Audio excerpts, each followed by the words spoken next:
Benvenuti al meeting promosso dal Lions Club San Daniele del Friuli, a cui interverrà il relatore dottor Francesco Sopracordevole. Il compito di conduttore e moderatore è affidato al nostro socio Alberto Parini.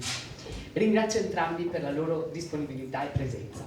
Saluto il presidente del Lions Club San Daniele del Friuli, dottor Giorgio Beltrame. Prego tutti i presenti di alzarsi in piedi per l'ascolto degli inni. Quest'anno il primo inno sarà in onore del presidente internazionale Fabrizio Oliveira, brasiliano. Seguirà come di consueto l'inno europeo ed infine il nostro inno nazionale.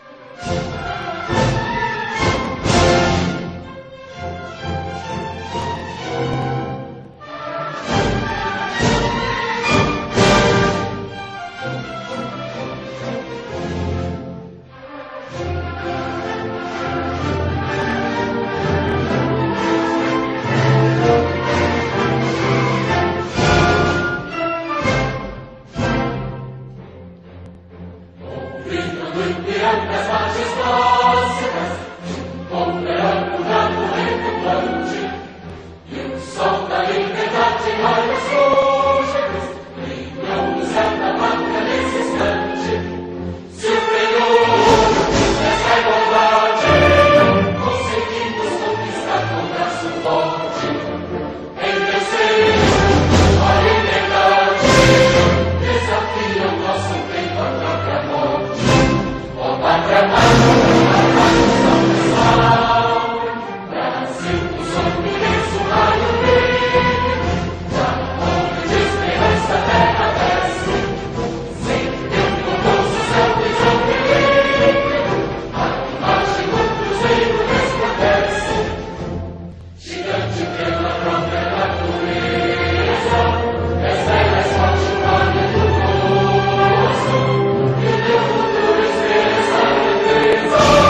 Prego tutti i soci Lions di rimanere in piedi per la lettura del codice dell'etica lionistica. Tutti gli altri possono accomodarsi. Codice dell'etica lionistica.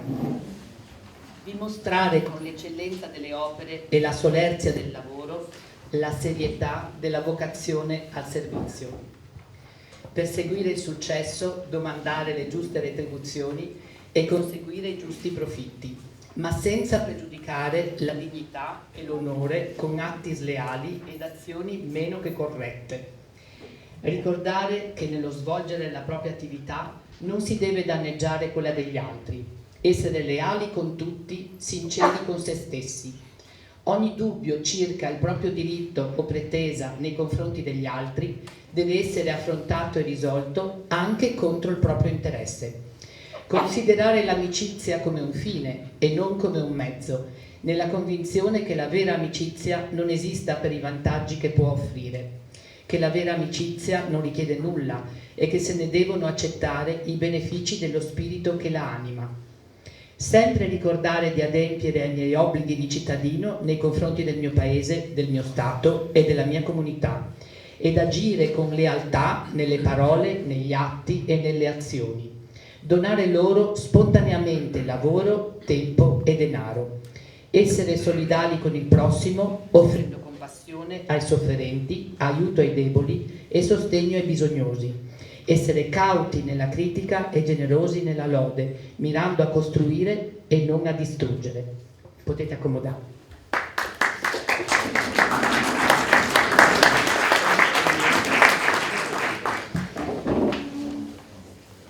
Presento innanzitutto il graditissimo relatore di questa serata, il dottor Francesco Sopracordevole.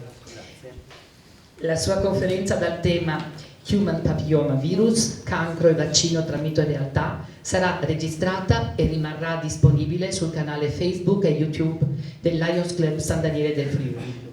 Il nostro socio, dottor Alberto Parin, avrà il compito di dialogare con il relatore. Accompagniamo tutti gli altri ospiti in un applauso finale. Ospiti del nostro presidente, dottor Giorgio Beltrame, attenzione l'elenco è lunghissimo, quindi abbiate pazienza, Giovanni Del Frate, Paolo Brusini, Antonio Cristin, Giovanni e Patrizia Cricchiutti, Bruna Lenot, Loris Di Gianantonio, Ierta Canton e Giuseppe Clara, Franco De Stefano, Ciro Mammolo, Fernando Bassi e Alessandra Colli Medaglia, Antonio Di Donna, Giampaolo Canciani e Ritta Micciche, Andrea Pantarotto e Vicky Bittini, Fabrizio Contini, Franco Michelin, Daniela Paoli, Sandro Andreoli e consorte, Massimiliano Basevi e Francesca Bruni. Dalla scuola media di San Daniele abbiamo l'onore di avere qua con noi Tiziana Bortoluzzi, dirigente della scuola media, e i docenti Maria Chiara Ietti, Monica Cucchiaro, Barbara Floreani, Emma Ovan, Irene Ovan, Michele Pischiutta.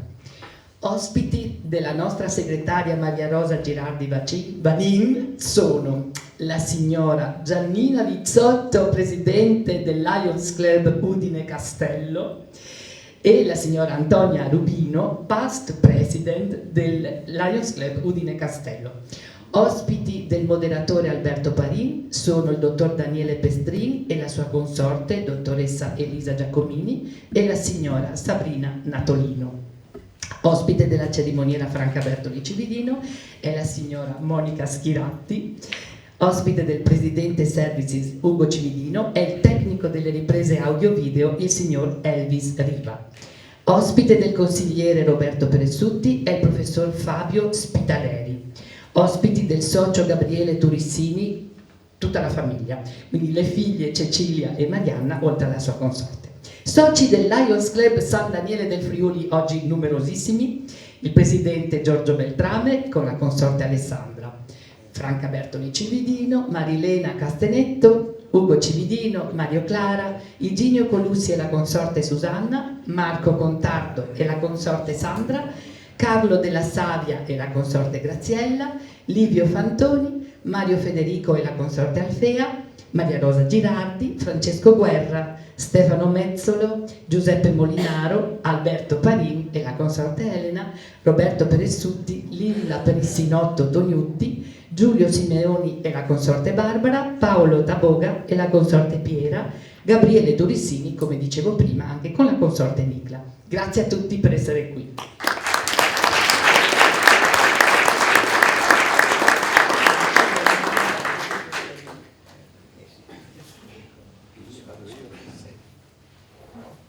Il cerimoniere mi ha autorizzato a prendere parola e ringrazio tutti voi, anche tutti gli amici, insomma tutti voi che siete qui stasera.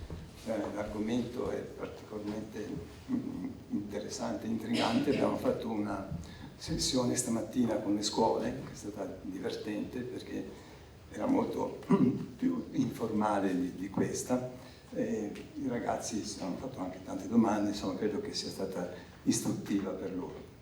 Io ho il compito, come sempre, di ricordare cos'è l'Ions, che è la più grande associazione laica e apolitica di service, quindi di volontariato, un'associazione di volontari, opera in tutto il mondo, abbiamo quasi 1,5 milioni di soci, naturalmente vorremmo essere molti in più. Il Lions Club San Daniele è uno dei più consolidati negli anni, è stato fondato nel 70 da alcuni sandanielesi illuminati e noi cerchiamo di mantenere la tradizione di questi illuminati facendo del nostro meglio. Il Lions, appunto l'hashtag è We Serve, nella salute, ambiente, nella scuola, il giovane e sport. Stamattina era proprio un esempio di questo tipo di intervento: salute, scuola e giovani. La nostra associazione non fa volontariato come altre, noi soprattutto proponiamo informazione, cultura con questi meeting. Il nostro volontariato è fatto essenzialmente autarchico, noi abbiamo una quota associativa abbastanza onerosa e più della metà va in service, noi non c'è il comune o nessuno che ci aiuta. I soci sono la ricchezza del club e la ricchezza del club è la squadra, tutti quelli che operano all'interno della stessa per service che sono locali, come non so, il mosaico per le scuole, sono di zona e sono internazionali, anche adesso con questa catastrofe che è successa a Valencia, il Lions interviene anche in tutti questi eventi. Naturalmente stasera abbiamo ospite un grande oratore che stasera si è messo la cravatta, ma stamattina era in maglietta, che era sicuramente meglio, ma adesso Alberto tocca a te presentarlo. Buonasera a tutti. No. Buonasera a tutti. Allora, Francesco, ormai noi ci conosciamo da tanti anni, è stato anche mio maestro. E Francesco ha lavorato per tanti anni al CRO, tuttora lavora in ginecologia oncologica con un contratto a Treviso, si è sempre occupato prevalentemente del basso tratto genitale, quindi è uno dei massimi esperti in Italia di questo argomento. Mi è sembrato una cosa essenziale sentire un personaggio di così tanto rilievo per un argomento che sì è attuale ma poco discusso, poco conosciuto. Tuttora, anche stamattina quando abbiamo fatto questa relazione a scuola, abbiamo visto quanto l'informazione sia scadente anche nei giovani che devono essere vaccinati, quindi era un momento per fare il punto di situazione e capire dove effettivamente siamo e cosa possiamo fare per migliorare questo approccio preventivo nei confronti di queste infezioni che attualmente è insidiosa e come tale bisogna conoscerla un po' meglio. Dottor Sopracordevole, non sto a leggere tutto il curriculum perché sarebbe troppo lungo e toglierei spazio a quello che invece ci deve raccontare. Sicuramente attualmente è anche segretario generale della Società Italiana di Colposcopia e Patologia Cervico-Vaginale e oltre che avere contribuito come docente in colposcopia in diversi paesi anche in Africa, in Cina e ora non sto a elencarli tutti, e quindi sentiamo che cosa ci racconta su questo famoso papillomavirus e sulle prospettive della vaccinazione. Vai Francesco. Allora, ringrazio Alberto per le sue parole. Insomma, noi cerchiamo di fare quello che possiamo, ovviamente. Perché questo argomento? Perché in realtà, dopo molti anni, abbiamo capito che, cioè abbiamo trovato la possibilità di prevenire un tumore attraverso un vaccino, che è una cosa in cui qualche anno fa nessuno avrebbe mai potuto pensare di arrivare a questo livello. Ma facciamoci un po' di storia su questo argomento.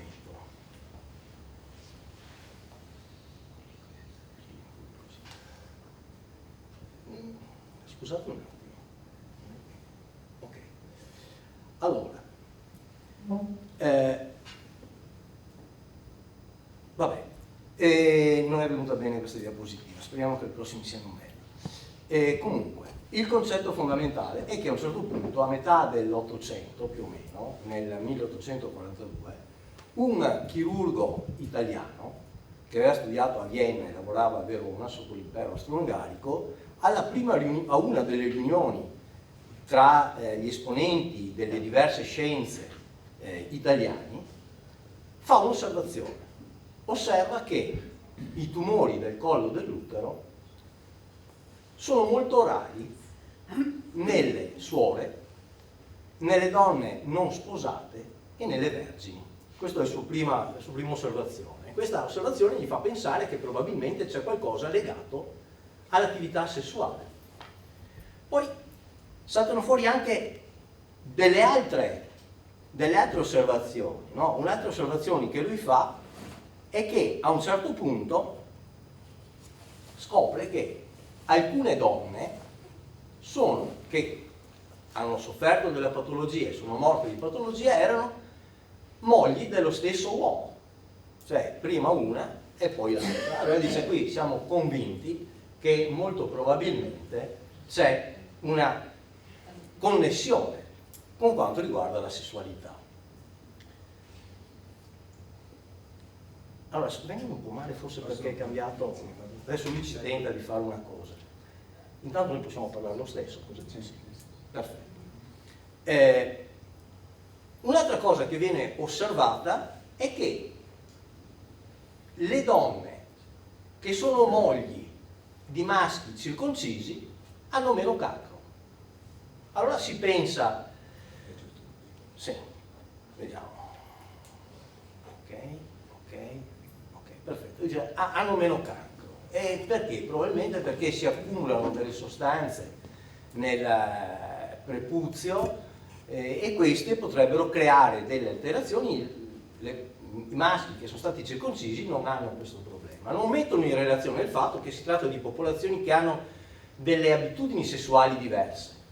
Ad esempio le popolazioni arabe avevano ancora la poligamia, però la poligamia comportava comunque un nucleo chiuso, non c'era quella che noi potremmo definire promiscuità, perché era un nucleo chiuso, tu eri un marito con 5 mogli, 4 mogli, e quelle erano. Quindi non viene fatto questo passaggio e si pensa per lungo tempo che sia legato a un problema di tipo igienico. Poi si comincia a pensare che forse c'entrano degli elementi infettivi, dei microrganismi, si vede un'associazione con alcuni microrganismi che sono la clamidia e l'herpes e si dice probabilmente sono legati a qualche interazione, ma non si riesce mai a dimostrare qual è la causa e quale invece è una concausa del tumore, finché a un certo punto arriva questo signore che si chiama Zurausen e si può parlare? Esatto. C'è qualche problema? No, tranquillo. Allora, questo signore che prende anche il Nobel, e prende il Nobel perché riesce a dimostrare che i tumori del collo dell'utero sono collegati al papillomavirus, che il papillomavirus è necessario perché ci sia il cancro del collo dell'utero. Questa è una dimostrazione che avviene tra gli anni 70 e gli anni 80 del secolo scorso e successivamente tutta una serie di ricerche andrà a implementare l'importanza dei papillomavirus, e definiamo dei papillomavirus e non del papillomavirus, e si svilupperanno poi una serie di linee di ricerca che alla fine porteranno anche al vaccino. Gli HPV, papillomavirus, abbiamo visto che sono molti, ce ne sono più di 120 tipi, molti infettano gli animali, molti infettano le piante, quelli delle piante non sono trasmissibili all'uomo, quelli che infettano l'uomo sono circa una ventina, e questa ventina di ceppi diversi si è visto che possiamo dividerli in due grossi gruppi. Ci sono quelli che danno delle lesioni benigne e non daranno mai dei tumori, e quelli che danno invece delle lesioni che possono essere pretumorali e tumorali. Vedete, lì sono segnati dei gruppi con dei numerini, ad esempio le verruche che abbiamo nelle mani o che saltano fuori nelle mani e nei piedi, che spesso sono presenti nei bambini, sono delle verruche che sono causate da papillomavirus, da alcuni ceppi di papillomavirus, come alcuni tipi particolari di verruche, che sono i condilomi, e che sono delle verruche che avvengono a livello genitale e che quindi creano delle alterazioni a livello genitale. Non sono pericolosi, ma creano ovviamente dei grandi problemi per i loro trattamenti. E poi abbiamo tutta una serie di ceppi che portano invece a una serie di tumori. Si pensava all'inizio solamente al tumore del collo dell'utero, ma in realtà si è visto che sono di tumori diversi, distretti, che possono essere causati dal papillomavirus. In realtà noi non dobbiamo preoccuparci moltissimo, perché l'infezione del papillomavirus è estremamente frequente. Se io penso alla popolazione italiana, più o meno dal 12 al 16% delle persone che transitano su una strada di una nostra città hanno il papillomavirus. È un'infezione quindi molto frequente. Di solito ce la prendiamo quando iniziamo la nostra attività sessuale, poi via via il nostro organismo riesce in qualche modo a eliminare l'infezione nella gran parte dei casi, e voi vedete qui uno schema che ci dice quanta percentuale di popolazione è occupata, cioè è colpita dal papillomavirus, e vediamo che alla fine della nostra età, di nuovo dopo l'età della menopausa, c'è di nuovo un picco in cui la frequenza di papillomavirus cresce di nuovo. È un'infezione che si diceva di solito transitoria. Essendo transitoria è facile che la eliminiamo da sola senza dover fare assolutamente nulla, in un periodo di tempo variabile, che può essere anche di qualche anno, per cui non è che uno oggi gli trovano il papillomavirus e domani è preoccupatissimo perché ce l'ha ancora, o 3 mesi dopo è ancora preoccupato perché ce l'ha, perché può metterci da 2, 3, 4 anni a eliminarlo da solo. Il vero problema è che non lascia un'immunità permanente. Noi sappiamo che se ci prendiamo il morbillo lo prendiamo una volta sola, una volta che l'abbiamo preso non ce lo prendiamo più, mentre le infezioni del papillomavirus sono subentranti, non lasciano un'immunità, per cui anche se uno ha avuto una lesione una volta può averlo altre volte. Si parlava di lesioni che possono essere sia di tipo benigno che di tipo, chiamiamolo, pericoloso. Se pensiamo alla parte benigna, in realtà sono delle lesioni non preoccupanti, ma che creano dei grossi problemi. Io vi faccio vedere delle immagini, voi non dovete prendere paura, ma queste qua sono delle immagini di condilomi che possiamo vedere a livello anale, a livello della vulva, a livello del collo dell'utero. Sono quelle specie di vegetazioni, ed è chiaro che queste vegetazioni diventano un problema poi curabile. E qui vediamo, sono presenti anche a livello del cavo orale, vedete quella papula presente nella bocca di questa ragazza, sono presenti nel pene, sono presenti nell'ano, quindi tutte le mucose, sia del cavo orofaringeo che tutte le mucose genitali e anali, sono soggette ad essere infettate da virus che possono portare ai condilomi. Qual è il problema dei condilomi? Il problema dei condilomi è che sono estremamente contagiosi, per cui se una persona li ha un contatto sessuale con un'altra persona, glielo passa, ed è una catena che non finisce più.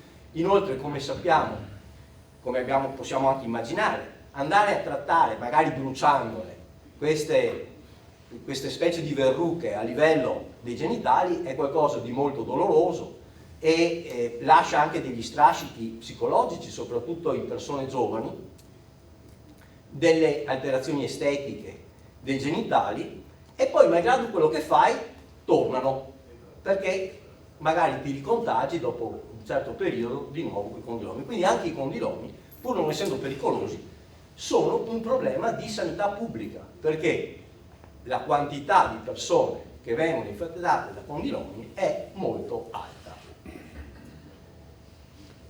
Se pensiamo ai ceppi, invece, quelli che possono determinare delle alterazioni, l'infezione da papillomavirus può essere eliminata dal nostro sistema immunitario, se noi abbiamo un sistema immunitario efficiente. E di solito ci sono invece delle sostanze, ad esempio il fumo di sigaretta, che deprime l'immunità, soprattutto a livello dell'apparato genitale, per cui le persone che fumano, ad esempio, hanno meno cellule difensive antivirali sul loro apparato genitale, per cui quando il virus arriva sarà più difficile che il virus vada via, resterà lì e creerà le alterazioni. Se l'infezione persiste e non viene eliminata in qualche modo, comincerà a dare delle alterazioni cellulari. Queste alterazioni cellulari sono delle cosiddette lesioni pretumorali, ma se noi non le individuiamo e non le curiamo, in alcuni casi potranno diventare un tumore. E quali tumori? Si diceva collo dell'utero, vedete la parte rossa è la proporzione per cui quasi tutti i tumori del collo dell'utero sono legati all'HPV, ma una buona quantità anche dei tumori del cavo orofaringeo, del pene, della vulva, dell'ano, quindi abbiamo tutta una serie di neoplasie causate dalla presenza di HPV di tipo oncogeno. Se pensiamo alla forma più importante, che è il cancro del collo dell'utero, quello da cui è partito tutto, e quello per cui noi oggi facciamo una certa attività di prevenzione primaria, diamo un'occhiata a quello che succede nel mondo. Nel mondo voi vedete che ci sono di colori diversi, più scuro è il colore, più è frequente il tumore del collo dell'utero. Al mondo ci sono circa 600.000 nuovi casi annui, circa 340.000 morti l'anno di questa malattia, però la medicina, cioè le malattie, non sono una cosa solo biologica, sono l'espressione di una condizione socio-economica di un paese. Perché noi possiamo vedere benissimo come nei paesi più povero è un paese, più è facile che ci sia un'alta frequenza di questi tumori. Perché? Perché ovviamente non c'è nessun tipo di prevenzione. Allora, nei paesi occidentali, chiamiamoli così, economicamente evoluti, abbiamo una percentuale bassa dei casi totali di tumore del collo dell'utero, e non solo è bassa, ma quando li troviamo, questi tumori li troviamo in uno stadio molto iniziale. Mentre nei paesi cosiddetti, una volta si diceva in via di sviluppo, adesso chiamiamoli paesi poveri, ne hai molti di questi tumori, ma quando li trovi sono già avanzati, impegnano molte risorse e comunque, malgrado tutto quello che tu puoi fare, la gente alla fine muore, perché comincia a trattare dei tumori che sono già in una fase avanzata. E infatti, se noi andiamo a vedere qual è la distribuzione dei tumori nel mondo, vediamo che esiste proprio una differenza sostanziale tra paesi ricchi e paesi poveri. Se io li prendo tutti insieme, al primo posto per la donna c'è la mammella e poi il collo dell'utero, e poi via via altri tumori. Ma se vado a vedere la differenza tra paesi ricchi e paesi poveri, vedo che nei paesi ricchi il tumore più frequente è la mammella. Perché? Perché assumiamo estrogeni in tanti modi. Il polmone, perché le donne fumano. Ha imparato dai maschi e fumano anche loro adesso. Anzi, adesso in paesi come l'Italia fumano più le donne che gli uomini. Colon retto, perché abbiamo dei problemi di dieta. Noi facciamo una dieta che non è più quella che sarebbe corretto fare. Se io vado poi a vedere invece i paesi a basso reddito, guarda caso, il primo posto è il tumore del collo dell'utero, che, ricordiamoci anche, ha una grande implicazione, perché colpisce di solito donne ancora in età fertile, soprattutto nei paesi in via di sviluppo, e la donna è quella che di solito si deve occupare pure della famiglia. Per cui queste donne con tumori avanzati che muoiono giovani lasciano poi una serie di problemi che sono già difficili, sarebbero difficili anche in un nostro contesto. Proviamo a pensare che difficoltà c'è in un paese povero a gestire ad esempio i bambini. E infatti se io vado a vedere la differenza di mortalità, voi vedete delle linee colorate, quelle più alte sono diverse regioni dell'Africa e vedo come mano a mano aumenta l'età, aumenta il livello di mortalità, mentre la linea più bassa, quella rossa, valuta dei paesi occidentali. E vedete come da noi sì, si muore, ma si muore molto meno che non nei paesi africani.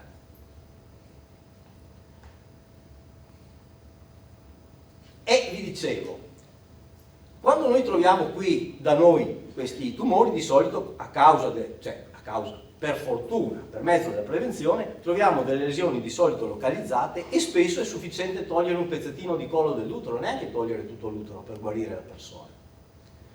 Se io vado invece in un paese del terzo mondo, e quindi pensate, questa roba qua costa poco, se io vado in un paese in via di sviluppo o un paese povero, trovo un tumore avanzato, devo togliere tutto l'utero, i suoi sistemi di sostegno, diventa una chirurgia molto pesante anche da un punto di vista economico per chi la deve sostenere, e vi ripeto, alla fine poi queste persone hanno una scarsa sopravvivenza comunque. Cosa possiamo dire? Che sicuramente quasi tutti i tumori sono collegati, del collo dell'utero sono causati da papillomavirus, però complessivamente è molto raro che l'infezione porti al tumore. Cioè il tumore è un evento raro di un'infezione molto comune, perché avviene solo nei casi persistenti. Solo una parte di questi casi persistenti manifesterà delle lesioni pretumorali, molte di queste regrediranno da sole e solo una piccola parte arriverà ad essere un tumore.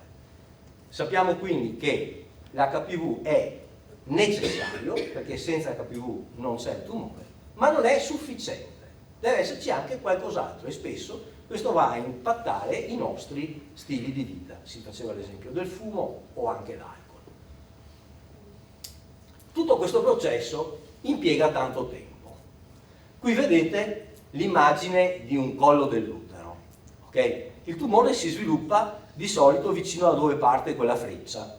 Okay? Quell'area è l'area dove è più facile che emerga, però ci mette tanto tempo, per cui da quando parto da una cellula normale, poi c'è una cellula che si è infettata, questa cellula ci mette del tempo a fare un primo gradino, poi ne fa un altro, poi ne fa un altro ancora, e alla fine, dopo un periodo variabile da almeno 8 a 10 anni, dal momento dell'infezione, arriverà un tumore. Cosa vuol dire questo? Che io ho un lungo periodo di tempo in cui andare a intercettare le lesioni prima che diventino un vero tumore e curarle prima.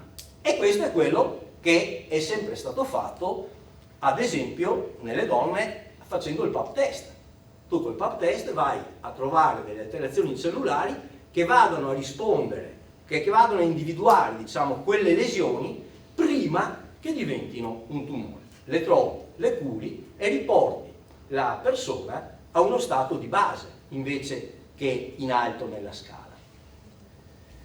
Tanto per dirvi semplicemente il problema proprio della frequenza, come si diceva, se io adesso dovessi pensare alle donne che si infettano in Italia, sono circa ogni 100.000 donne 16.000 si infettano ogni anno, però solo una parte avrà delle lesioni lievi, una parte ancora meno, vedete 80 hanno delle lesioni un po' più gravi, e tra 6 e 10 a seconda le regioni avranno un tumore invasivo, e di quel tumore invasivo una e mezza morirà di quel tumore, quindi è 1,5 su 100.000. È un rischio in realtà molto più basso del fatto di guidare la macchina, ok? O degli incidenti sul lavoro. Quindi cerchiamo di capire un pochino qual è il peso reale per noi, paese cosiddetto sviluppato. Cosa posso fare per evitare questi tumori HPV correlati? Beh, evitare il contagio, così non mi prendo il virus, e quindi se rapporti sessuali utilizzare un preservativo, per esempio, adesso abbiamo la vaccinazione. Tutto ciò riguarda la prevenzione primaria, cioè non vengo nemmeno a contatto con la gente che mi può portare al tumore. Oppure faccio la prevenzione secondaria, cioè vado a intercettare, come si diceva prima, quelle alterazioni prima che diventino un tumore vero. E come lo faccio?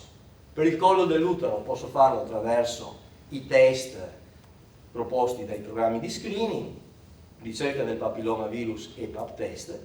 Per altre sedi l'unica è l'ispezione, cioè quando noi andiamo ad esempio dal dentista, il dentista se vede delle alterazioni strane in bocca ce lo deve dire. Sulla vulva l'importante è quando vado a fare una visita ginecologica il ginecologo deve guardare e vedere che non ci siano delle lesioni sospette e via di questo passo. Cioè in questo momento l'unica sede in cui abbiamo tra virgolette un qualcosa di strumentale che ci può dare una mano è proprio il tumore del collo dell'utero. Cosa si fa di solito? Succede questo, no? Che io prendo una popolazione a rischio, che in realtà a rischio è tutta la popolazione che ha avuto dei rapporti sessuali, questa popolazione la sottopongo a un test HPV oggi e vedo se è positivo o negativo. Le donne che sono positive sono semplicemente portatori di un fattore di rischio, non hanno una malattia. Questo fattore di rischio fa in modo che io legga un pap test e vado a vedere se c'è patologia, sì o no. Se c'è patologia le mando a un livello più alto in cui invece di leggere delle cellule prese a caso dal collo dell'utero e dalla vagina, vado a guardare e vedo dove ci sono le lesioni. Si chiama colposcopia ed è un esame di secondo livello. Se quell'esame è positivo, farò delle biopsie e farò dei trattamenti. Come vedete è un processo complesso. Provate a pensare di mettere questo processo complesso in un paese povero, dove magari non c'è nemmeno un'anagrafe in cui andare a chiamare le donne e dove non ci sono i soldi per fare questo tipo di azione. Che lo screening serva, lo vedete qua. Qui vedete l'età, cioè gli anni e la mortalità. Vedete come nel momento in cui comincia l'età dello screening, qui sono confrontati Brasile e Inghilterra, quindi un paese ad alta incidenza e con grandi sacche di povertà contro un paese, tra virgolette, avanzato. Mano a mano che aumenta l'età, le persone che non sono state sottoposte a screening, vedete il Brasile, guardate come aumenta la mortalità. Mentre dove c'è lo screening, che è quella linea verde, la mortalità resta più bassa. Quindi è vero, è efficace lo screening. Ma se dicevo il problema è anche economico. Allora voi provate a vedere e provate a pensare a quello che vi ho detto della complessità. Chiamo le donne, HPV test a tutte, poi a quelle positive faccio il pap test, quelle che l'hanno positivo le mando a fare colposcopia, eventualmente faccio una biopsia e poi faccio un trattamento. Guardate, questo sono dei dati pubblicati, sono un po' vecchi, sono del 2006, ma in proporzione non è cambiato niente. No? Se noi andiamo a vedere l'Italia, vediamo come l'Italia aveva un prodotto interno lordo per persona di circa $28.000, di cui 2.600 li dava per la sanità. Questo comportava il fatto che effettivamente avevamo una buona aspettativa di vita alla nascita, perché chi nasce in Italia già all'epoca aveva la possibilità, se era un maschio, di vivere fino a 78 anni in media e una femmina almeno 84, e una bassissima, come vedete, probabilità di morire entro i 5 anni. Però dove effettivamente il problema ci sarebbe, i soldi sono pochi. Guardate, Zambia, prodotto interno lordo $1.140, 62 euro a individuo anni spesi per la sanità, aspettativa di vita 42 anni se sei un maschio, 43 se sei una femmina, è praticamente metà di quello che avviene qui da noi, e un rischio di morire sotto i 5 anni. Muoiono 180 bambini per 1000 nati, cioè 1 su 5 è morto. Voi provate a pensare di impostare un programma di screening in un paese che ha queste risorse. Ok? Tenete anche presente che è giusto che noi facciamo queste considerazioni. I paesi ricchi rappresentano il 25% della popolazione mondiale. Questo 25% della popolazione mondiale dispone del 95% di tutti i fondi mondiali per la sanità e se li spende. Ha il 75% del numero di medici del mondo e l'85% dei posti letto ospedalieri mondiali. Il resto della popolazione, quel 75% che resta, dispone del 5% dei fondi, del 25% dei medici e del 15% dei posti letto. Allora, quando noi decidiamo di fare delle cose, dobbiamo capire qual è il senso. Ad esempio, noi nei nostri paesi occidentali andare a implementare, a fare la vaccinazione è sicuramente una cosa utile, ma ha un significato residuale, se vogliamo, rispetto a paesi dove dovresti buttarlo a pioggia il vaccino, ma non hanno i soldi per poterselo prendere. Tenete presente che un ciclo vaccinale costa circa 180 euro. 180 euro in dollari cosa sono? 200 dollari, più o meno 200 dollari per fare un ciclo vaccinale.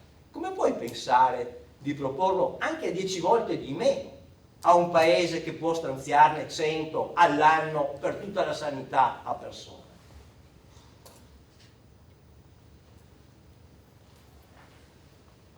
Ritorniamo al nostro vaccino. Siamo riusciti a trovare questo vaccino, è un vaccino che non crea problemi, è costituito dalle proteine del capside del virus, quindi non c'è un virus attivo, non c'è pericolo che le persone contraggano la malattia attraverso la vaccinazione, ma ha un piccolo problema: come tutti i vaccini è un vaccino preventivo, profilattico, non è terapeutico. Mi serve per impedire al mio organismo, che viene a contatto con l'HPV, di sviluppare l'infezione, ma solo se io quel ceppo non l'ho mai avuto o non ce l'ho in quel momento, diciamo più facilmente. Se io ho un ceppo, io mi vaccinerò magari contro altri, ma non avrò efficacia contro il ceppo che ho. Quindi noi oggi sentiamo tante volte di persone a cui hanno trovato delle piccole lesioni a livello cervicale e viene consigliato loro di fare il vaccino. Non c'è nessuna logica, perché quella lesione lì non avrà nessuna possibilità di scomparire perché hai fatto la vaccinazione.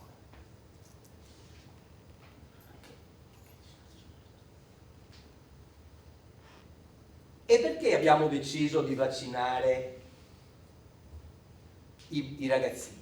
In Italia e in tutta Europa si vaccina attorno ai 12 anni. In altri stati si vaccina fino a 13, in alcuni ancora prima, si parte dai 9-10 anni. Per due motivi. Proprio per quello che vi ho detto, essendo un vaccino preventivo, io investo dei soldi pubblici e ne investo tanti. Investendo tanti soldi per vaccinare la gente, devo ottenere il massimo di risultati. E il massimo di risultati lo ottengo nei ragazzini, perché i ragazzini si presume che a 12 anni almeno il 95% di loro non abbia avuto contatti sessuali di nessun tipo e quindi non abbia già qualche ceppo di papillomavirus. Secondariamente, vaccino a 12 anni o un'età di questo tipo per altri motivi. Allora, intanto perché vaccinare in età scolastica è un sistema, è un modo di dare equità sociale, perché se io lo faccio durante il periodo scolastico, tutti i bambini che vanno a scuola sono raggiungibili e è più facile che ci sia un effetto gregge, nel senso, io mi vaccino, si vaccina anche lui lo sa, lui viene a saperlo e si vaccina anche lui. Se lo faccio fuori dal periodo scolastico dipende molto dai genitori, se i genitori mi portano il bambino o non mi portano il bambino. Si tratta di una vaccinazione che non è obbligatoria, è una vaccinazione che è consigliata, semplicemente. L'altro aspetto è che i giovani, tanto più siamo giovani, più è facile che il nostro sistema immunitario risponda bene al vaccino che viene fatto. Quindi io faccio un vaccino e ho una buona risposta. Se lo faccio a 50 anni, la mia risposta è più bassa. Quindi, per massimalizzare i risultati, è stato deciso di vaccinare i bambini in età scolare attorno ai 12 anni. Questo abbiamo già detto. Ci sono poi delle altre situazioni in cui si consiglia il vaccino. Allora, innanzitutto noi siamo partiti pensando, anche per problemi di costo, di vaccinare le donne, perché si diceva la patologia più grande presente nelle donne, se io vaccino tutte le donne, anche se gli uomini hanno il virus, è difficile che il virus possa circolare. Per qualche anno la cosa ha funzionato, poi abbiamo cominciato ad avere qualche problema. Il primo grande problema è costituito dal fatto che noi non sappiamo se i ragazzini maschi e quali di questi ragazzini maschi diventeranno omosessuali e quindi avranno rapporti maschio-maschio, e se io ho vaccinato tutte le donne, quei maschi saranno fuori dalla protezione e rischiano di contagiarsi tra di loro. Poiché questo numero ha cominciato a diventare alto, si è pensato che fosse giusto vaccinare anche i maschi. Inoltre, poco a poco abbiamo visto che non era implicato solo il tumore del collo dell'utero, ma c'erano anche dei tumori che potevano essere prettamente maschili, cioè non prettamente, presenti anche nel maschio, tipo i tumori dell'ano, e a quel punto, o del cavolo faringeo, quindi diventava importante vaccinare anche i maschi. Questo è il motivo per cui, malgrado questo abbia comportato una duplicazione della spesa per lo Stato, di fatto si vaccinano oggi anche i maschi. Qui è quello che abbiamo fatto in Friuli, ma lo si sa, ci sono delle indicazioni, vengono quindi vaccinati i maschi e le femmine attorno agli 11-12 anni, poi c'è la possibilità di fare una vaccinazione fino a 26 anni per alcune classi di età, poi si è deciso a livello nazionale di vaccinare anche le donne che erano state già trattate per una lesione, e poi ovviamente vanno vaccinate le persone che sono a rischio, indipendentemente dalla loro età. Ad esempio, provate a pensare a una persona che fa un trapianto renale e che per lungo tempo deve fare un trattamento immunosoppressivo. In queste persone un'infezione da virus si svilupperebbe molto velocemente e quindi è bene vaccinare queste persone, in genere persone immunodepresse. Allora, cosa ci deve rimanere in mente di quello che succede poi nella vita reale? Perché nella vita reale è un po' diverso da quello che si dice da un punto di vista teorico. Allora, ricordiamoci che il vaccino non è terapeutico, è solo profilattico, che mi serve solo per i ceppi che sono presenti nel vaccino, ma c'è il problema dei ceppi che non sono presenti nel vaccino. Questo perché? Perché in realtà i ceppi virali sono tanti. Noi, nel senso coloro che si sono occupati di sintetizzare il vaccino, hanno massimalizzato il loro risultato immettendo nel vaccino una serie di ceppi che erano quelli più frequenti, ma ciò non toglie che qualcuno potrebbe avere dei ceppi non frequenti e quindi anche una persona vaccinata potrebbe avere altri tipi di infezione da HPV. L'altro problema è che, malgrado siano passati tanti anni, vi ricordo che la vaccinazione è iniziata in Australia nel 2006, è stato il primo paese al mondo, e poi nel 2009 è iniziata in Italia, quindi dal 2009 adesso sono passati 15 anni. In 15 anni, io adesso vado a vedere, e qui è rappresentata una classe di età, quelli nati nel 2007, che sono stati vaccinati nel 2022, che entro il 2022, vedete come la percentuale di persone vaccinate con 2 dosi, che sarebbe la vaccinazione completa, sono circa il 70% delle femmine e il 55% dei maschi, quindi siamo molto lontani da livelli che potrebbero dare sicurezza, diciamo, alla popolazione. Perché questi livelli sarebbero attorno al 90-95%. Siamo molto molto lontani, malgrado tutte le campagne che vengono fatte per incentivare la vaccinazione. E questo è un problema, perché vuol dire che noi dovremmo comunque, a fianco della vaccinazione, mantenere tutto quel costosissimo sistema di screening, perché abbiamo le donne non vaccinate, le donne che avevano già dei ceppi e quindi non sono vaccinate completamente, le donne che si prendono gli HPV non presenti nel vaccino. Già solo queste situazioni fanno in modo che noi dovremmo comunque mantenere anche per le classi giovani il sistema di screening. Una volta noi pensavamo che mano a mano che passavano gli anni avremmo dovuto mantenere il programma di screening solamente per le classi di persone non vaccinate. È chiaro che se l'età media avanza, io devo pensare che finché le vaccinate non avranno 70 anni dovrò comunque mantenere il programma di screening, ma dovrò farlo anche per le vaccinate con modalità diverse e si stanno studiando.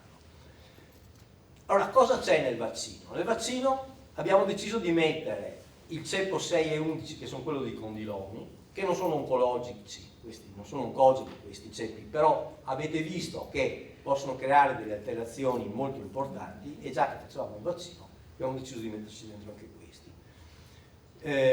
Poi ci sono alcuni ceppi, che sono quelli segnati in rosso, che sono quelli più frequenti e più cattivi, quindi siamo protetti col vaccino da questi.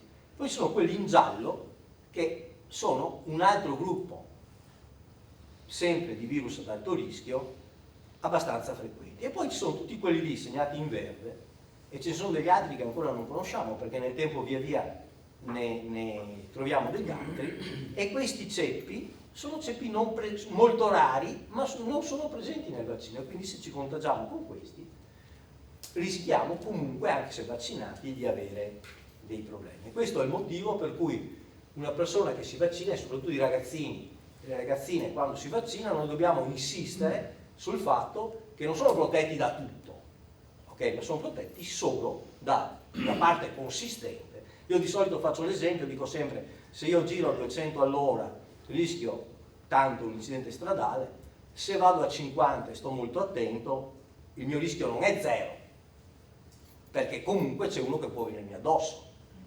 Quindi riduco il rischio, tutti noi andiamo a 50 quando è necessario e non a 200, riduco il rischio ma non lo annullo. Lo stesso vale per quanto riguarda il vaccino. E questo, vabbè, quello l'abbiamo detto.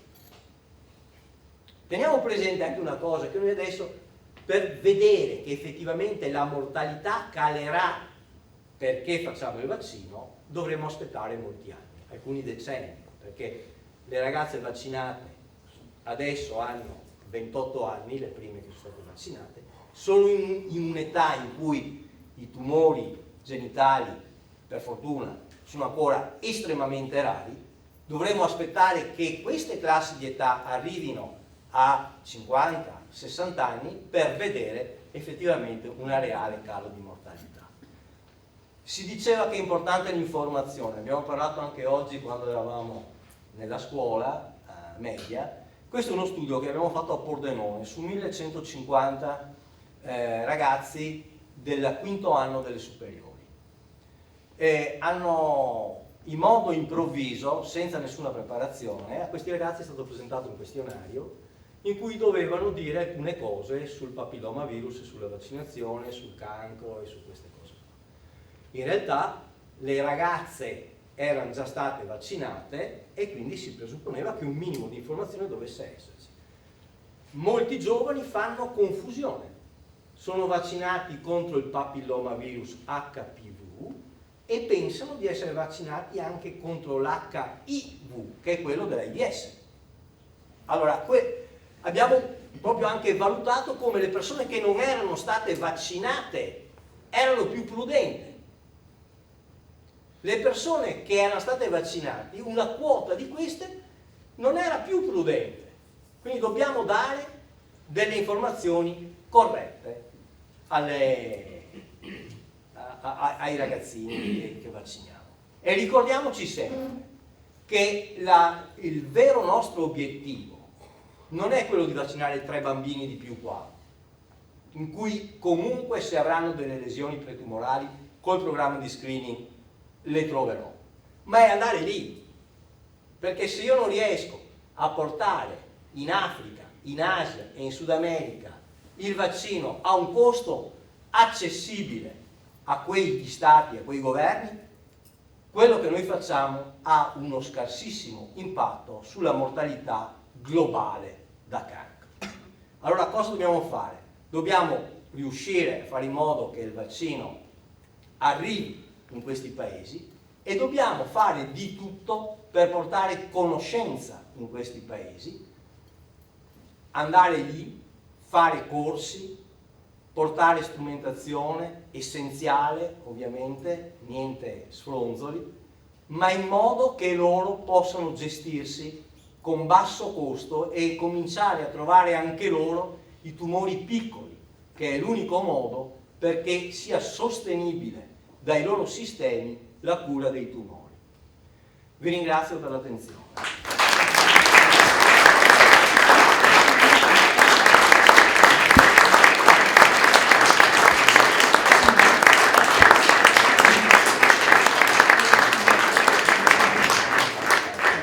Questo io ridomando 2 cosette giusto per approfondire un concetto. Quindi vaccinazione, fino a quando ci si può vaccinare? Solo fino ai 26 anni o ha senso anche dopo? Bella domanda. Allora, ci sono 2 ottiche diverse. Un'ottica è quella della sanità pubblica. È ovvio che io nell'ambito della sanità pubblica devo vaccinare i dodicenni, posso estendermi fino ai 26 anni per avere un maggior livello di copertura della popolazione. Poi probabilmente in questo momento non è cost effective andare a vaccinare una donna di 50 anni. Dal punto di vista della salute pubblica. Poi però ognuno di noi è un individuo, no? Dipende da me come individuo se voglio vaccinarmi o meno. Se io torno un attimo indietro, posso... Allora, se io vado a vedere i vari ceppi,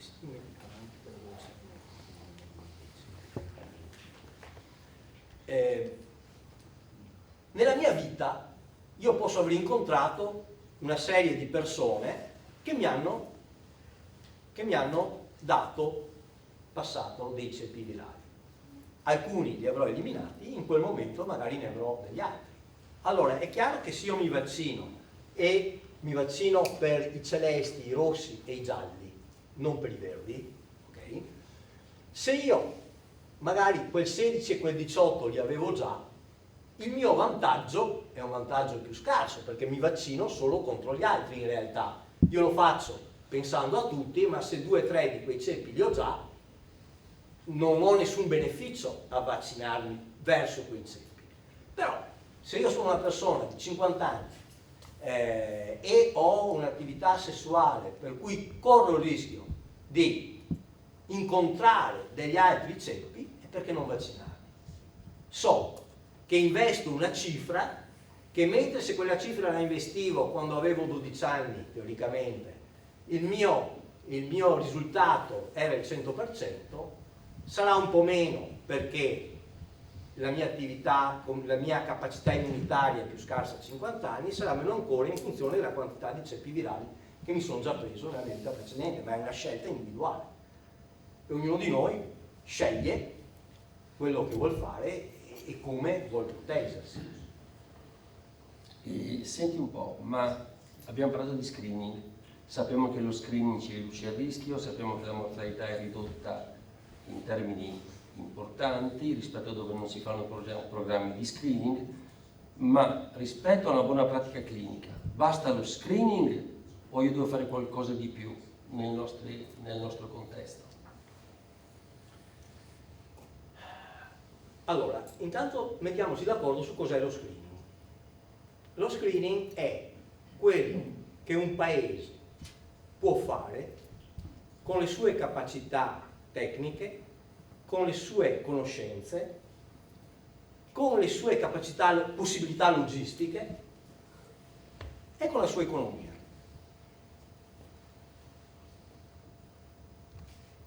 E quindi in un paese molto povero, ad esempio, prendiamo lo Zambia, è un paese perfetto da questo punto di vista, se io riuscissi a fare un pap test nella vita, ridurrei la mortalità attorno ai 40 anni, riuscirei a ridurre in quel paese la mortalità del 40%, che vuol dire che in un posto dove muoiono 200 donne su 100.000, beh, riuscire a dimezzarlo è un bel risultato, no? Se io riuscissi a fare 3 pap test nella vita, arriverei a un abbattimento attorno al 65% dei casi, 65-70% dei casi della mortalità da cancro del collo dell'utero, ed è un gran risultato. Ma a noi basterebbe, se io chiedessi a qualcuno di voi, ma tu monteresti su un aereo che nel 30% dei casi va giù? Col cavolo. Tu vuoi il 90%. 98, però. Allora mettiamoci d'accordo, sempre con l'esempio dell'aereo, no? Se io ho il mio aereo personale, voglio che il mio aereo personale sia sicurissimo. Non mi serve che venga visto ogni, che ne so, 1000 ore di volo. Io lo faccio vedere una volta alla settimana, ok? Serve probabilmente per un aspetto marginale. Se io faccio un grafico e metto il guadagno in funzione di quello che faccio, allora come si diceva, un pap test nella vita, tac, e arrivo che abbatto 40-45%, ne faccio 3, arrivo al 70%, quindi ho triplicato il costo, ma non ho triplicato il beneficio. Se io ne faccio uno ogni 3 anni, come si faceva qua in Italia prima dell'HPV test, ho moltiplicato, voi pensate che allora a quel punto lì una donna non fa 1, 2, 3 pap test nella vita, ma ne fa 15, ne fa 12, 13, 15. Quindi ho moltiplicato i costi a un livello estremamente alto, ma non ho aumentato di 10 volte la mia riduzione di mortalità. Arriva il momento in cui tu arrivi a un 93-94% di diminuzione di mortalità, dove devi investire molto per avere un guadagno molto scarso. Cioè, per passare dal 93 al 96% devi passare dal pap test ogni 3 anni al pap test ogni anno, cioè triplicare i costi per passare dal 93 al 96%. Questo, secondo voi, ha senso? Allora, nell'ottica di sanità pubblica non ha senso, perché io ho quelle risorse, io ho una torta e quelle risorse devo destinarle anche ad altri settori, non posso pensare che questa è una torta infinita. Per quanto riguarda invece la salute individuale, io individualmente posso chiedere, no, io voglio arrivare al 96%, anzi non solo, vorrei arrivare anche al 98%.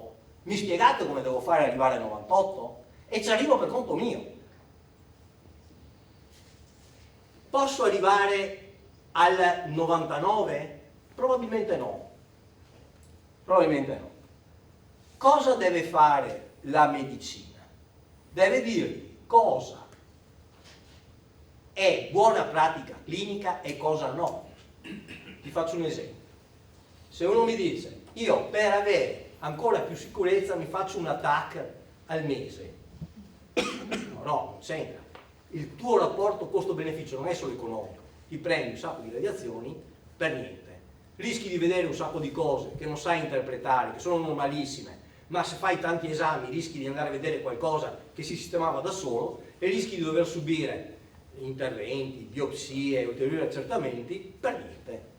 Quindi devi bilanciare le due cose. Quindi la buona pratica clinica ti dice che è completamente inutile che tu ti faccia un TAC al mese o una TAC all'anno per andare alla ricerca di qualcosa di preventivo. Ok?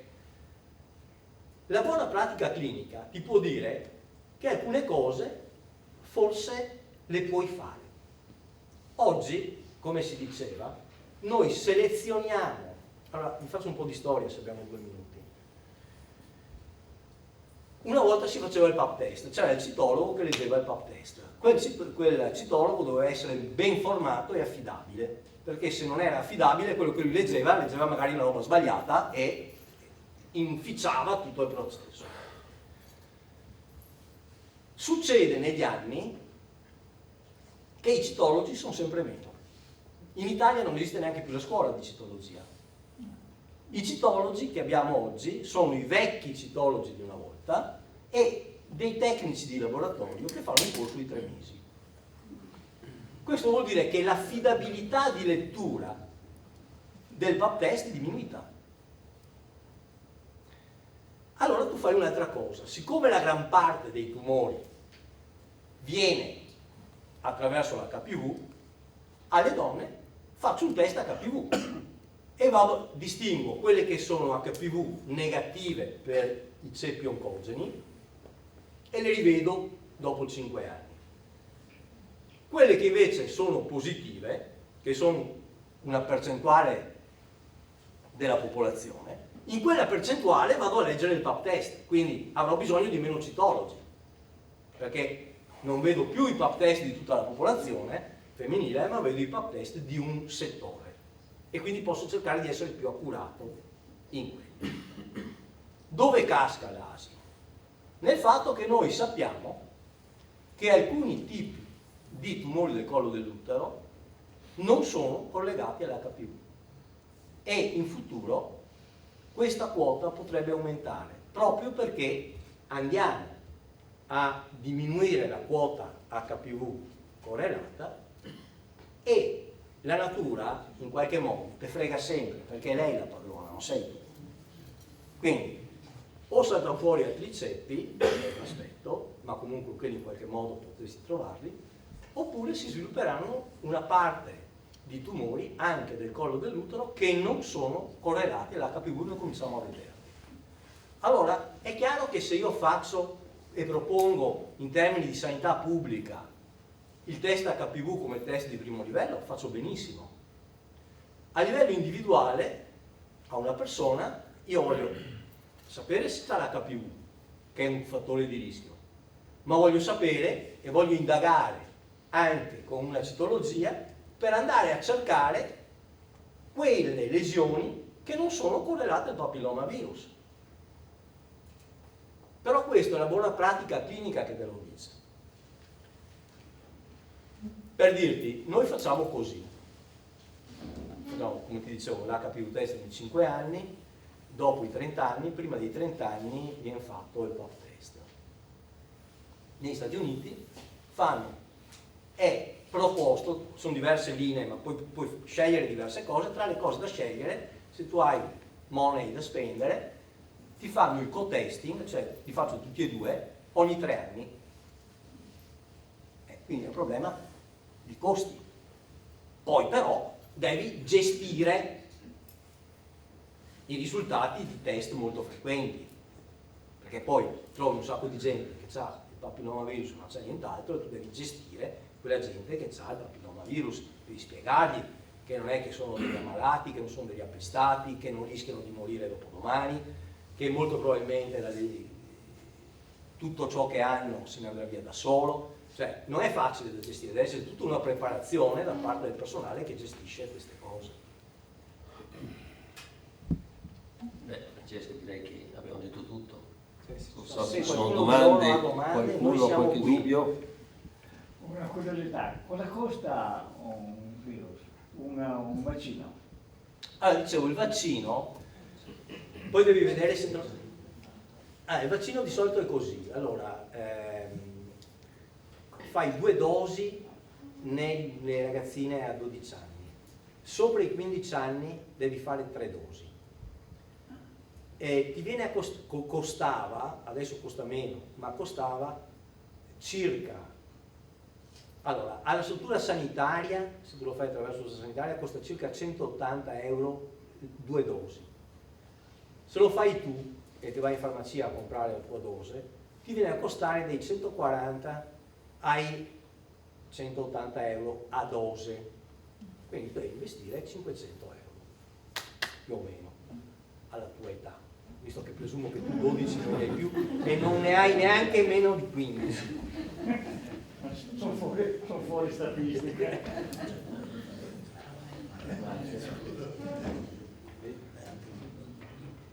Domande, chiedete adesso o mai più? Se spieghi com'è quella del capside. Sì, allora, noi abbiamo diversi tipi di vaccini. Noi abbiamo tutti un'età in cui ci ricordiamo qual è il vaccino della polio. Okay? La prima cosa che si faceva era, oggi i ragazzini dicevano, un virus instupidito. Allora tu prendevi un virus, lo attenuavi e si pensava che lui avesse la capacità quindi di creare una reazione immunitaria sull'organismo senza creare la malattia. Poi si è visto che non era così, perché coloro che avevano, a cui iniettavi il virus attenuato, potevano avere una espressione della malattia, e noi abbiamo della gente che ha avuto la poliomielite da vaccino. E infatti in genere non si usano quasi più da nessuna parte i vaccini attenuati. Il virus è costituito da una scatola di proteine che contiene dentro il suo DNA o RNA. È quello che è la vita, tra virgolette, del virus. Per quanto riguarda questo tipo di virus, si usano solo le proteine di questo involucro. Quindi non c'è nessuna possibilità che uno si infetti facendo il vaccino, proprio perché non c'è il DNA del virus. Tu metti dentro all'organismo queste sostanze, queste proteine, l'organismo le riconosce come diverse da sé, produce una risposta immunitaria, rimane la memoria immunitaria, e un domani che uno viene in contatto con il virus, la memoria immunitaria produce anticorpi e cellule antivirali per impedire che ci sia l'attecchimento dell'infezione. Quindi è come se il virus che te lo prendi se ne va, non ti infetti. Altre domande? Ecco. Quanto tempo dura la copertura offerta dal vaccino? Questa è una domanda a cui nessuno sa rispondervi. Quando abbiamo cominciato a fare la vaccinazione pubblica, la scommessa era che non era necessario fare un richiamo. Se ti ricordi, per alcune patologie, per alcune vaccinazioni, una volta facevi una serie di richiami. Ad esempio l'antitetanica non doveva passare più di 10 anni. Okay? Febbre gialla, lo stesso, ogni 10 anni dovevi farla. Adesso sia per il tetano che per la febbre gialla si pensa che la copertura sia molto più lunga. Tanto che adesso anche la febbre gialla non è che la fai dopo 10 anni, una volta che l'hai fatta in molti paesi te la considerano come se l'hai fatta una volta. Per quanto riguarda il papillomavirus, a oggi non abbiamo indicazione che sia necessario fare un richiamo, anche perché fare un richiamo metterebbe in crisi il rapporto costo-beneficio per la sanità pubblica. Quindi adesso, ti ripeto, in Australia sono partiti nel 2006, quindi sono 18 anni. In 18 anni, nelle vaccinate, che adesso hanno 30-31 anni, si è visto che hanno una buona risposta, cioè permane la copertura e quindi non è necessario fare un richiamo. E noi speriamo che non sia assolutamente necessario fare un richiamo. Una volta sola. Nessun'altra domanda? Niente? Bene, prima di ringraziarvi ufficialmente volevo ricordarvi i prossimi appuntamenti, quelli in cui abbiamo una data precisa. L'8 dicembre facciamo il concerto, un regalo che il Lions fa alla città di San Daniele alle 17:30, a Madonna di Strada, col concerto di Gino Fant e Fulvio Turissini, maestro. Il 2 febbraio avremo un evento in Duomo sui Santi con Paolo e Paola Mattiussi, Franco Euci e Dino, che sono qua. Poi il 30 aprile abbiamo sempre il concorso musicale, giovedì 22 maggio abbiamo un incontro con Regino Pozzo, giovedì 5 giugno abbiamo un incontro con Angelo Floramo che ci parlerà dei gemelli, visto che siamo gemelli, qualcuno è gemello qua. Queste sono le date sicure. Poi in primavera, sulle date dobbiamo ancora vedere, avremo Zanelli che ci parlerà del futuro del Porto Vecchio, forse ci sarà anche il Presidente.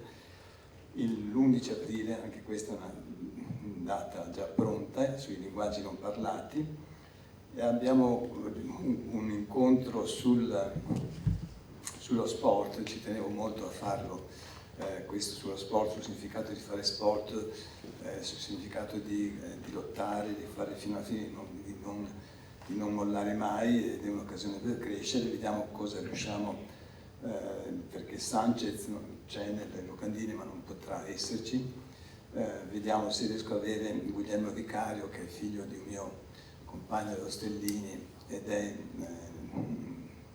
nazionale, portiere della nazionale, se riusciamo ad averlo, se non in presenza almeno via web, perché in effetti il ruolo del portiere in una squadra di calcio, cioè in un gioco di squadra, il ruolo del portiere è del tutto peculiare, perché lui è da solo, cioè mentre la mezzala si sbaglia uno stop o fa qualcosa, insomma non è un problema, se sbaglia uno stop il portiere è massacrato da quasi tutti, e quindi il portiere sicuramente deve essere uno che ha un gran carattere e deve essere molto tenace. Poi abbiamo il meeting sul fine vita che dobbiamo concordare stasera e lo faremo probabilmente nel Lions Day. Quindi passiamo ai ringraziamenti ufficiali al relatore e al moderatore, e non si può andare via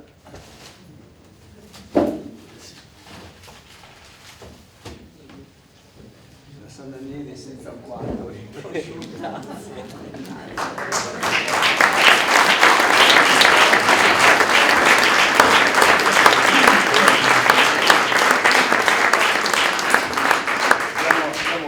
L'ultimo libro di Floramo su piccola storia sedimentale dei Balcani, a cui sono molto affezionato, poi Wagneriana e naturalmente Guido Ciglio. Grazie.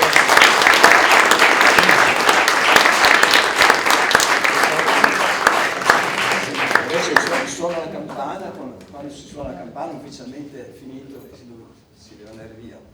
Ma in questo caso vi suggerisco solo di cambiare stanza perché il rinfresco è di là. Ecco.